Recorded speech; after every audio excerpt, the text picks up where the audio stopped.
메리 크리스마스의 주인공인 예수님의 탄생이 오늘 본문에 나옵니다. 제가요, 한 2002년도부터 시카고에서 공부를 했는데요. 한 3년간 계속 시카고에 있으면서 공부를 했는데, 이렇게 공부를 하다 보니까, 제 미국 목사님들이 제 친구가 좀 많아졌어요. 그리고 좀 친해지니까 그 친구랑 그 남부에서 목회하는 그 친구가 저한테 물어요. 제 이름이 폴이니까, 야, 폴, 너 예수님의 동정녀 탄생을 믿느냐라고 목사 친구가 물어요. 제가 깜짝 놀랐죠. 믿지? 너는 그러니까 자기가 솔직히 고백한대요. 내가 목사지만 다른 것은 다 몰라도 이 동정녀 탄생, 처녀가 애를 낳았다. 이것은 내가 목사이면서도 불구하고 잘 안 믿어진다. 그래요. 제가 한순간 점심을 같이 먹다가 좀 놀랐습니다. 그래서 잘 모르는 분이라든지 예수를 안 믿는 분이라든지 예수를 조금 믿는 분들이 목사님 질문 있어요. 어떻게 처녀가 아이를 낳을 수 있어요? 라고 물으면 제가 이 설명을 하겠는데 그 친구랑 나랑 지금 박사학위를 공부하고 있어요. 얼마나 오래 됐겠습니까, 목사님이? 근데 그 목사 친구가 나는 동정녀 탄생, 즉 처녀가 아이를 낳았다는 이것이 안 믿어진다라고 솔직히 저한테 고백을 하더라고요. 여러분, 처녀가 아이를 낳는 거 믿습니까? 보십시오. 우리 한 100여 명 오셨는데 한 10%도 안 돼요. 여러분, 예라고 대답하신 분들. 여러분, 사실은 이것이 안 믿어지기 때문에 신앙생활의 기초가 와르르 무너집니다. 성경에 분명히 처녀가 잉태하여 아이를 낳아 그 아이의 이름이 예수가 누굽니까? 저와 여러분들이 메시아라고 고백하는 그 예수입니다. 그 옛날에 그 마리아에게 낳은 그 예수 따로 있고, 그 다음에 우리가 믿는 홀리 하시고, 그 다음에 오실 그 위대하신 예수가 따로 있는 것이 아니라는 겁니다. 그 나사렛에서 태어난, 처녀의 몸에서 태어난 그 예수님이 저와 여러분들이 다시 오실 예수님이라고 하는 그 예수님이다, 이 말입니다. 다른 분 아니에요. 다른 스토리가 아닙니다, 여러분. 똑같은 예수예요. 근데 왜 태어난 예수는 안 믿고 다시 오실 예수님, 마라나타 예수님, 그 예수는 왜 믿어요? 그 예수는 대단한 것 같지 않습니까? 세계를 뒤집고 말이지. 막 벌 주시고 말이지. 응? 그런 예수는 믿어요. 근데 처녀의 몸에서 태어난 예수는 글쎄요, 안 믿어요. 이게 우리 신앙의 이중성입니다, 여러분. 이중성입니다. 여러분, 오늘 본문이 안 믿어지면 여러분들은 예수를 믿는 사람이다, 안 믿는 사람이다? 안 믿는 사람이에요. 예수는 절반만 믿는 게 아니에요. 나는 예수님의 이 부분은 믿어지는데 저 부분은 안 믿어진다는 것은 예수를 안 믿는 사람이에요. 목사님, 뭔 소리 합니까? 내가 예수를 믿는데요. 나는 예수를 주로 고백했는데요. 영어로 말하면 so what? 어쩌라고? 이 말입니다. 우리 예수님은 탄생부터 예수님의 재림까지, 심판까지 다 믿어져야 예수 믿는 거예요. 그 중간에 선택적으로 이것은 믿고 이것은 안 믿고, 그것은 예수를 안 믿는 겁니다. 예수는 절반만 믿을 수 없고요, 80%만 믿을 수 없고요, 99%만 믿는다고 예수 믿는 것이 아니에요. 예수는 100% 믿어져야, 100% 내가 믿어져야, 내가 그 100% 예수님의 모든 일을 내가 아멘하고 믿을 수 있고 받아줘야 비로소 내가 예수를 믿는다고 말할 수 있는 겁니다. 자, 예수님, 그래서 내가 뭐라고 그럴게요, 그 친구한테? 오케이. 제가 밥을 먹다가, 이거, 저도 그렇지 않습니까? 어떻게 대답했냐면은, 내가, 내가 이름은 이야기 안 합니다. 여러분 혹시 아실지도 모르니까. 친구야, 너 성경 믿느냐 그랬어요. Of course 그러지. 성경 믿는데요. 성경을 안 믿으면 내가 어떻게 설교를 하며 어떻게 목사를 할 수 있냐 그래요. 성경 믿어. 그럼 너 창세기 믿느냐 그래서 Of course. 창세기를 안 믿고 어떻게 예수를 믿어요? 하나님 믿어요. 하나님 믿는데요. 그 창세기에 하나님께서 사람을 어떻게 만들었다고 했냐. 그러니까 그 우스운 이야기죠. 그걸 예수 안 믿는 사람들도 알아요. 하나님 뭘로요? 흙으로 사람을 지으사 생기를 불어넣으니까 사람이 되었다. 이것은요, 예수 안 믿는 사람, 예수를 모르는 사람, 성경을 전혀 모르는 사람들도 기독교에서 하나님이 사람을 어떻게 창조했느냐, 그거 다 압니다. 다 아는 사실이에요.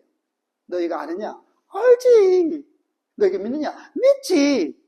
자, 봐라.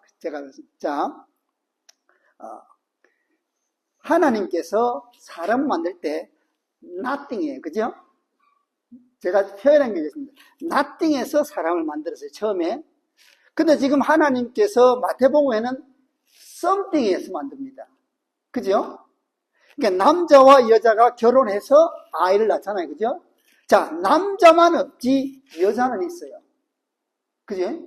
자, 내가 그래서 그 친구한테 물었어요. 야, nothing에서 something을 만드는 것이 어렵냐?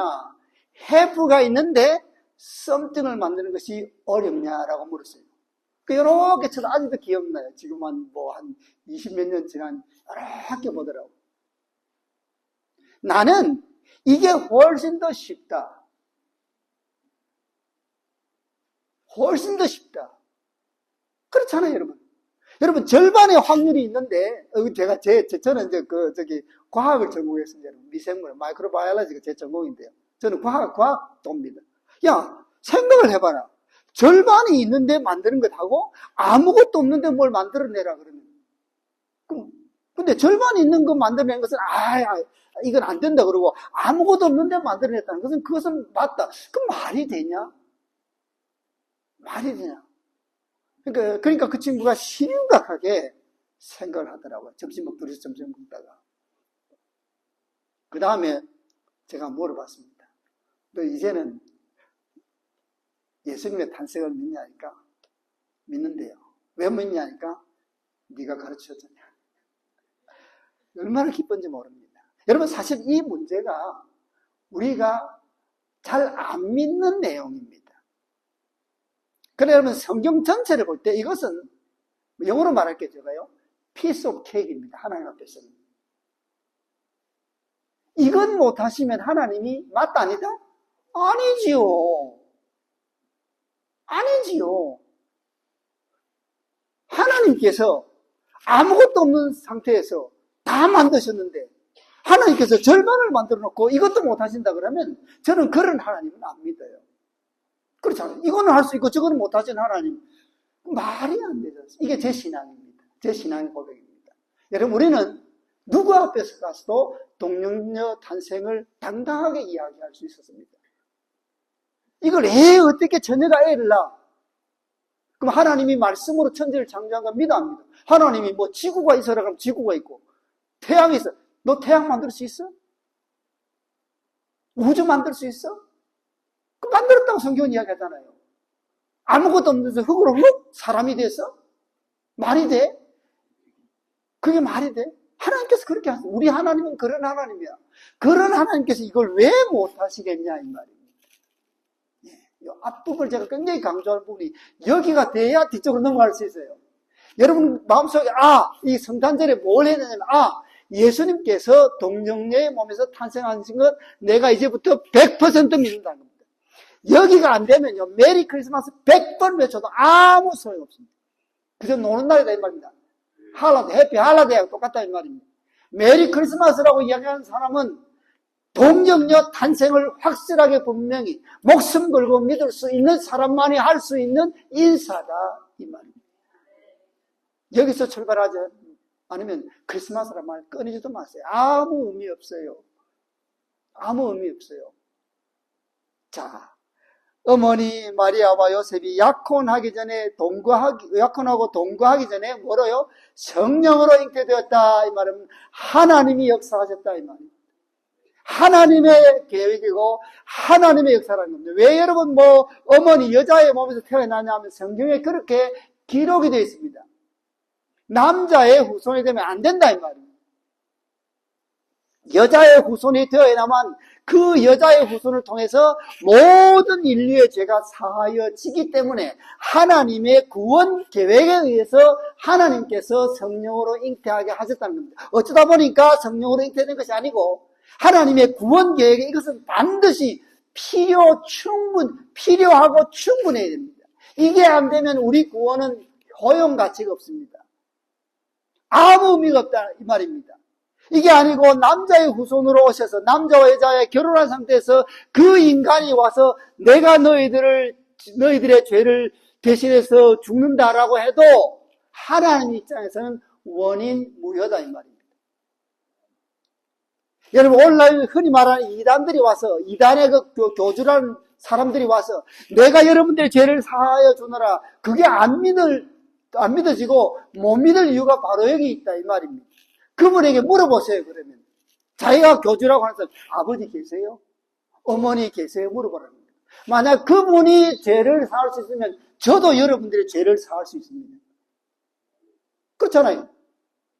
자기 아버지 있고 자기 어머니 있고 그 사람이 뭐 대단한 게 있어요. 저도 여러분들 앞에 가서 자 오늘부터 여러분 죄를 다 사해 줍니다라고 말할 수 있다 이 말입니다. 그 사람이 나랑 뭔 차이가 있어요? 그것은 원인 무효라는 겁니다. 자격 없다 이 말입니다. 아버지가 전혀 없어야 돼요. 이 세상에 아버지 없는 분 혹시 손들어 돌아가셔서 없는 분을 빼고 아버지 없이 와 나는 태어나니까 우리 어머니 혼자서 나를 낳으셨더라 손들어 보십시오. 그분은 메시아와 동급입니다. 메시아 동급. 자, 성령으로 이 사실이 우리가 믿어야 됩니다. 이 사실에서부터 출발해야 비로소 메리 크리스마스라는 우리 믿음의 신앙의 고백입니다, 여러분. 인사가 아니에요. 신앙의 고백이다, 이 말입니다. 예수는 나의 온전한 주시요. 예수만이 나의 그리스도시고, 예수만이 나의 죄를 사할 수 있습니다라는 신앙의 고백이 메리 크리스마스라는 겁니다. 자, 성경에 요셉을 예수님의 아버지라고 기록했습니까? 안 했습니까? 안 했습니다. 보십시오. 자, 근데 참 그러면 요셉의 그 역할은 뭐냐? 마리아의 남편 요셉은 성경이 가르쳐서 의로운 사람이다. 야, 하나님께서 정말 택하셔도 진짜 귀한 사람을 택했다. 여러분, 다 결혼도 하셨고, 있지 않습니까? 왜 하나님께서 이 요셉을 의로운 사람이라고 했냐면요. 마리아의 결혼 전에 임신이 드러나지 않게 가만히 끊으려고 했다. 나랑 결혼 약속하고 이제 결혼식을 앞에 놓고 이제 정식 부부입니다, 여러분. 법적으로는. 그런데 그 여자가 자기와 동침하기도 전에 아이가 잉태된 것이 발견된 겁니다. 자, 남자분들 가만히 끊으려고 했다. 손들어 보십시오. 가만히 끊을 분 손들어 보십시오. 가만히 끊을 분. 세상에 저는 없다라고 합니다. 없지요? 남자들 묵묵부답이지. 뭐 내일도 아닌데. 그쵸? 없어요. 저도 남자입니다. 없어요. 여러분, 요즘 시대, 오케이. 요즘 시대, 이게 2000년 전입니다. 이때 그 법이 뭔 줄 압니까? 여자가 결혼 전에 이런 임신 사실이 드러나면요, 남자는 그 여자를 고발해서 그 여자는 모든 마을 사람들이 보는 앞에서 돌로 맞아 죽었습니다. 여러분, 이런 임신도 아니고 예수님 시대에 현장에서 간음하다가 들킨 여인이 데리고 오니까 뭐라 그럽니까?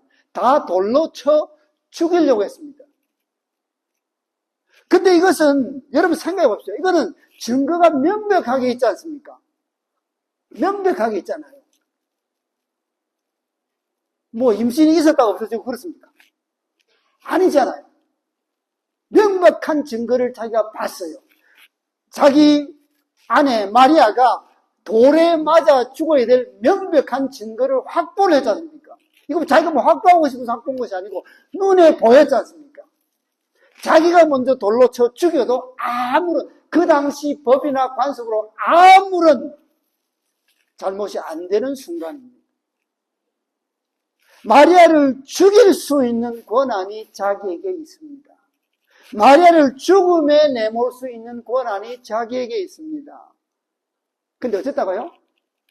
드러내지 않고 가만히 끊으려고 했다는 겁니다. 마리아보다 더 대단한 사람은 요셉입니다. 목사님, 남자니까 남자지요. 여러분, 요셉이 마리아를 죽였으면 어떻게 될까요? 끔찍하죠? 저와 여러분들의 구원은 모르겠어. 하나님께서 또 다른, 내가 사람 잘못 했네. 그리고 또 하나 하겠죠. 이렇다는 겁니다. 구원 역사가 요셉의 손에 의해서 이어지느냐 끊어지느냐가 달려있다 이 말입니다. 그때 그 순간에 요셉이 무엇이라고 결정하냐면 드러내지 않고 가만히 끊으려고 했다는 겁니다. 성령 하나님께서 요셉을 선택한 이유가 바로 여기에 있습니다. 대단한 사람이다. 인간적으로. 뭘 이야기를 듣고 이게 거꾸로 됐으면 뒤에 주의 사자가 요셉의 꿈에 나타나서 야 요셉아 이것이 성령으로 잉태됐다 이렇게 설명이 있고 난 후에 I agree with you 하고 끊으려고 했다 하면 maybe 조금 이해가 돼요. 그러니까 전혀 성령 하나님으로부터 인포메이션이 없는 가운데 이런 결정을 했다는 것은요. 정말 하나님께서 요셉에게 뭔가 역사하지 아니했냐. 이게 저는 앞에 마리아가 성령으로 잉태된 것보다 죄송합니다. 제 개인적인 표현입니다만은 뒤에 요셉이 가만히 끊으려고 했다. 이것이 더 이해가 안 돼요. 기적적으로 말하면 미안하지만은 2번이 더 기적입니다. 2번이 더 기적입니다. 하나님께서 요셉을 의로운 사람으로 아셨다는 겁니다. 이런 남편 요셉은 의로운 사람이고 성경에서 또 숨겨버립니다. 언제 죽었는지, 어떻게 죽었는지, 어떤 신학자들은 일찍 죽었다, 이런저런 이야기하면 이런 게 없어요. 행방불명이 됩니다. 이때 하고 12살 때 좀 나오고는 그 뒤에는 요셉의 요자도 안 나옵니다. 그러나 마리아는 끝까지 나오지 않습니까? 엄청난 일을 해놓고 하나님 역사에서 사라져버렸어요. 여러분 천국 가시면 꼭 요셉 만나서 땡큐 하시기 바랍니다. 네? 천국 가서 저는 개인적으로 천국 가면은 요셉을 만나서 왜 그랬어? 라고 물어보고 싶어요. 어떤 마음으로 그런 결정을 내렸냐 물어보고 싶어요. 그만큼 놀라운 이야기입니다. 여러분 우리가 의롭다 하니까요 겉으로 드러나는 것만 생각합니다. 그러나 믿음의 영웅들, 하나님의 사람들은 이름 없이 빛도 없이 자기가 해야 될 일만 딱 하고 뒤로 싹 사라졌다는 겁니다. 이게 하나님의 사람들의 특징입니다. 대단하게 이름이 나는 바울 같은 그런 대단한 사람도 있지만 하나님 역사에서 결정적인 역할을 하고 지금 우리의 머리에 기억되지 않는 그런 사람들이 있다는 겁니다. 하나님은 그러한 숨은 하나님의 사람들을 통해서도 역사하셨고 지금도 역사하신다는 사실입니다. 사랑하는 여러분, 저와 여러분들에게 이 복음이 전파되기까지 이름 없이 빛도 없는 그 수많은 하나님의 사람들이 있었고 죽었고 희생했다는 겁니다. 저는 어저께 GSM 선교 대회에 가서 참 놀라운 사실들을 들었습니다. 우리 오늘 김성교사님도 오셔서 하셨습니다만, 참 그 선교사님들의 이야기 들으면 저는 가슴이 짠해요. 근데 그 사람들의 이름 별로 기억 안 해줍니다. 그런가벼. 와서 성경 보고 하면 그런가벼. 참 대단하다. 가슴이 뭉클. 이제 좀 궁금하고. 그쵸? 끝. 그 이후에 없어요. 기억도 안 해요. 그러나 우리의 기억에서는 사라지고 우리는 기억해주지 못해도 여전히 이름 없이 빛도 없이 하나님이 허락하신 그 선교 현장에서 자기 목숨 걸고 사람들이 알아주든 못 알아주든 상관없이 주님의 복음 위해서 헌신하고 희생하는 사람들이 너무 많다는 사실을 잊지 마시기 바랍니다. 이 다음에 천국 가면 여러분 놀랄 것이 뭔 줄 아십니까? 저분이 그런 일을 했어? 저분이 그렇게 살아왔어? 저분이 그러네? 천국에 가면요, 놀라다가 볼일 다 봅니다. 놀라다가. 우리가 모르잖아요. 그 사람이 어떻게 하는지. 그러나 그런 사람들이 많다는 겁니다. 마치 요셉처럼.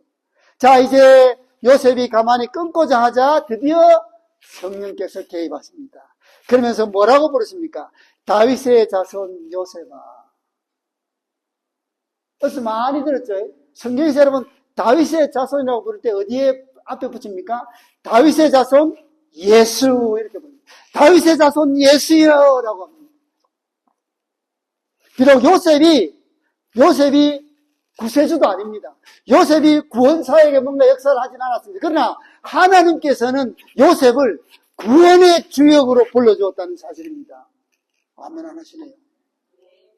다윗의 자손 예수라고 부른 동시에 다윗의 자손 요셉아라고 불러줬다는 겁니다.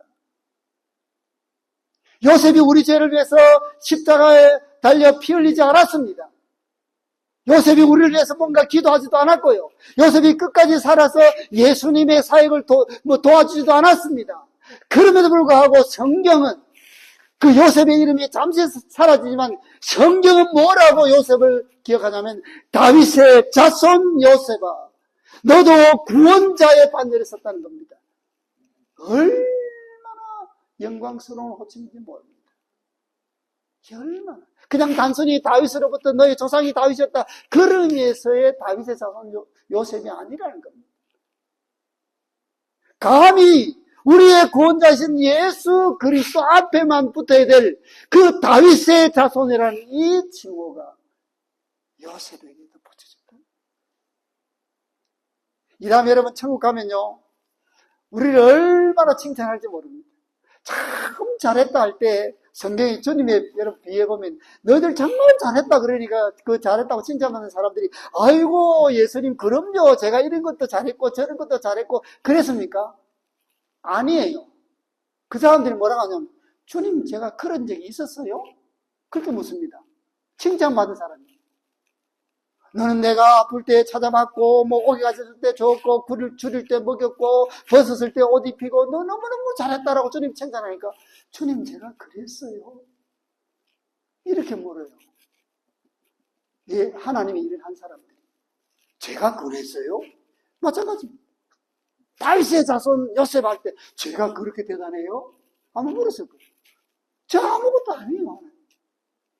사랑하는 여러분 우리 하나님 어떤 하나님입니까?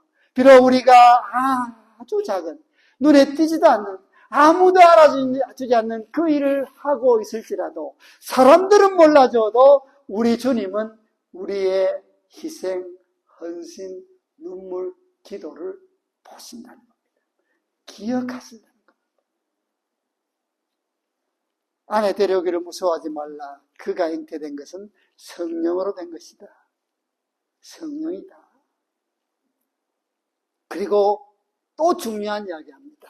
아들을 낳으리니 이름을 예수라 했으면 좋겠다라고 했습니까? 예수라 하라 했습니까? 예수라 하라 그랬습니다. 여러분 혹시 그 자녀들 이름 지을 때 아무렇게나 지은 분 있습니까? 여러분 유대 풍습에는요 이름은 누가 짓는다? 아버지. 아버지가 이름을 짓는 이유는 무엇입니까? 내 자식이다. 그렇잖아요. 내 자식이니까 내가 이름을 짓는 거예요. 근데는 성령님은, 주의 사자는 요셉에게 이름 지을 권리를 박탈하고 있습니다. 너 자녀 아니다. 이름을 줬어요. 하나님. 성령 하나님께서. 확실히 못을 꽉 박은 겁니다. 꽉 박은 거예요. 이름 뭐라고요? 예수라 하라는 겁니다. 우리 예수라는 이름, 우리 예수님의 이름은 성령 하나님께서 친히 지어주신 이름입니다. 왜냐하면 이 이름이 뭐라고요? 자기 백성을 그들의 죄에서 구원할 자이기 때문입니다. 그 이름 속에 그 예수님의 사역이 다 포함이 되어 있다는 겁니다. 그리고 왜 그러냐? 이것은 지금 방금 생각난 것이 아니고 주께서 선지자들에게 끊임없이 이야기해 오신 말씀을 이루려 하십니다. 그러면서 보라, 처녀가 잉태하여 아들을 낳을 것이요 그 이름은 임마누엘이라 하리니 하나님이 우리와 함께합니다. 예수라는 이름과 동시에 예수님을 임마누엘이라고 부릅니다. 그 임마누엘이 뭐라고요? 하나님이 저와 여러분과 함께하기 위해서라는 겁니다. 지금까지는 저 높고 높은 보좌에 계셨고 이제부터는 하나님의 자녀들과 함께 하시겠다는 겁니다. 그래서 여러분 지금 하나님 어디 계십니까? 라고 물으면 여러분 어떻게 대답하셔야 됩니까? 내 안에 나와 함께입니다. 예수를 믿는 자들에게 하나님은 여기 계시다 저기 계시다가 아니고 내 안에 나와 함께입니다. 이게 우리 하나님이십니다. 이게 예수 믿는 사람들의 신앙 고백이라는 겁니다. 요셉이 주의 사자의 말씀에 순종했습니다. 동심하지 아니했고 마지막에 결정적으로 이름을 예수라 하였다라고 했습니다. 여기서부터 비로소 구원 역사, 온 인류를 구원하는 이 구원 역사가 시작이 되었다는 겁니다. 사랑하는 여러분, 두 가지 우리 오늘 기억했으면 좋겠습니다. 우리 하나님은 무엇을 이루는 하나님이라고요? 말씀을 이루는. 이것을 다른 표현하면 약속을 이루시는 하나님입니다. 여러분, 성경은 어떤 책입니까? 하나님의 약속입니다. 구약, 신약, 약속입니다. 내가 너희들에게 어떻게 하겠다는 그 약속이 기록된 말씀이 이 성경입니다. 그렇기 때문에 우리는 하나님을 믿되 어디를 통해서 무엇을 근거로 믿어야 됩니까? 하나님의 약속의 말씀을 근거로 믿어야 된다 이 말입니다. 누구의 설교를 들을 때, 누가 이런 말 저런 말 할 때 저 말이 하나님의 말씀인지 아닌지를 어디서 봐야 돼요? 말씀에서 물어야 됩니다. 그 말씀이 도대체 어디에 있어요? 라고 물어야 됩니다. 이해가 안 되면 말씀을 가르치는 목회자에게 물어봐야 됩니다. 그렇지 않고는 우리가 하나님을 제대로, 예수 그리스도를 제대로 믿을 수가 없다는 겁니다. 하나님은 말씀을 이루시는 분이고 또 하나 중요한 것은 하나님은 순종하는 사람을 통해 하나님의 역사를 이루어 가신다는 사실입니다. 여러분, 순종, 내가 이해되는 것만 순종하는 것은 순종이 아니고 그것은 자기 생각이죠. 순종이라는 것은 말씀에 전적으로 복종하는 겁니다. 말씀이 하라고 하면 하는 겁니다. 선택적으로 하는 것은 순종이 아니에요. 내 기분 내키면 하고, 내가 될 상황이 되면 하고, 내가 하고 싶으면 하고, 그거는 성경이 가르치는 순종이라고 말하지 않아요. 요셉 보십시오. 이게 순종입니다. 이게 순종이라는 의미를 잘 보여주는 대표적인 모습입니다. 하나님은 오늘날 내가 누구를 보내면 누가 우리를 위해서 갈고 할 때 그 하나님의 말씀에 순종하는 사람을 통해서 역사하십니다. 지금 많이 어렵다고 합니다. 미국도 어려웠고, 한국도 어렵고, 우크라이나도 어렵고, 세계가 다 어렵다고 합니다. 그러나 어려운 게 문제가 아니고, 하나님의 시선에서는요, 이 어렵고 힘든 상황에서 누가 나에게 순종할꼬, 이게 하나님의 가장 큰 고민입니다. 누가 말씀에 순종해서 그 말씀을 따라서 나의 일을 감당할꼬, 내가 누구를 보내고, 누가 나를 위해서, 우리를 위해서 갈꼬, 순종하는 사람입니다.